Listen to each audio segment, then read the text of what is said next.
begin.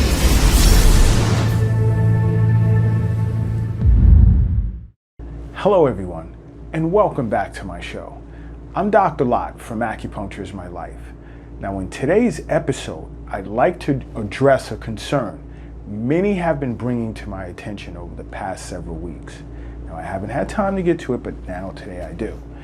And that's having multiple sclerosis and possibly becoming infected with COVID-19.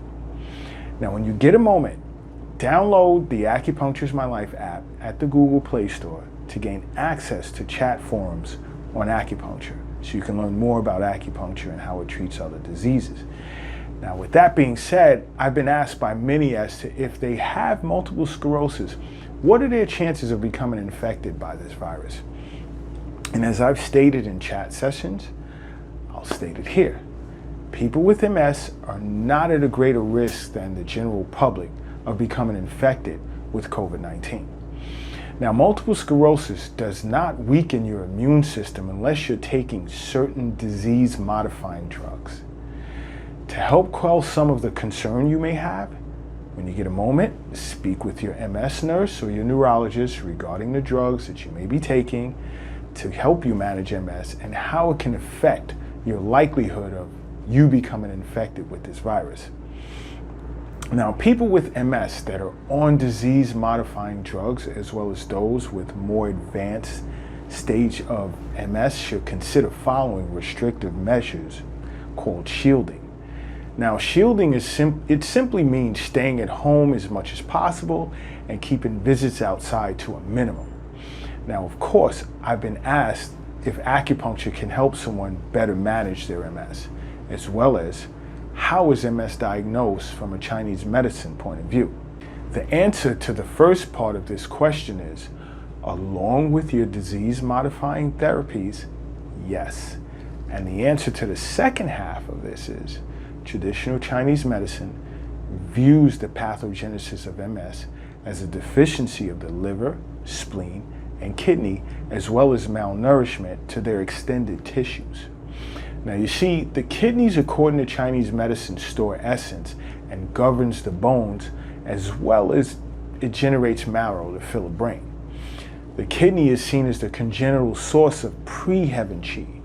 Now when it comes to the liver stores blood, it governs the sinews, and connects with the external environment through the eyes. Now essence from the kidney and blood from the liver share the same source, giving the kidney and liver a common origin. Now when it comes to the spleen is responsible for generating qi and blood, which is the acquired root of post-heaven qi. And keep in mind, as previously stated, the kidney is the source of pre-heaven qi. The spleen also governs the muscles. So any type of consumptive disorder, such as multiple sclerosis, generally results in dysfunction of the kidney, liver, and spleen, leading to inadequate production and distribution of qi and blood, and malnourishment as a result of insufficient essence. The connection of the organ channels heavily depend on each other to function properly. So when you get a moment, please go back to my earlier episodes on the basic functions of the spleen, the basic functions of the kidney, and the basic functions of the liver individually, to gain a better understanding as to how this all connects. Also, if you have not viewed my episode on acupuncture, the coronavirus, and the brain, please do so at your earliest convenience. Now, in Chinese medicine, there are 5 stages of multiple sclerosis. Stage 1 being dampness and phlegm, where there's heaviness and numbness of the limbs with blurred vision. Then there's stage 2, stomach and spleen deficiency, presenting with symptoms of weakness of the legs, dragging of the feet, and difficulty walking. Then there's stage 3, liver and kidney deficiency, presenting with signs of blurred vision, dizziness, vertigo, progressive weakness of the legs, and electric shock sensation of the extremities, with urinary incontinence. Then there's stage 4, liver and kidney yin deficiency with liver wind, where symptoms can present with vomiting, tremors, spasms of the legs, and severe vertigo. Then stage 5, which would be blood stasis, with presenting symptoms of rigidity and pain of the legs. Now, deficiencies of liver, kidney, and spleen are the main organ channels affected when it comes to MS. So now let's take a look at some of the more basic patterns of this disease. A potential pattern for MS could be liver and kidney yin deficiency. As I previously stated, symptoms can present with, let's say, blurred vision, dizziness, tinnitus, numbness of the extremities, depression, and thirst.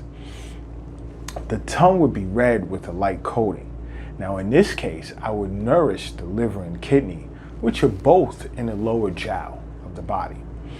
Now, another potential pattern of this disease could be yin deficiency with yang rising, which would present with symptoms such as dizziness, tinnitus or deafness, blurred vision, pain in the eye region with muscle spasms or tremors of the arms and or legs with slurred speech and a lack of coordination. The tongue would appear as red with a light yellow coating and a rapid pulse.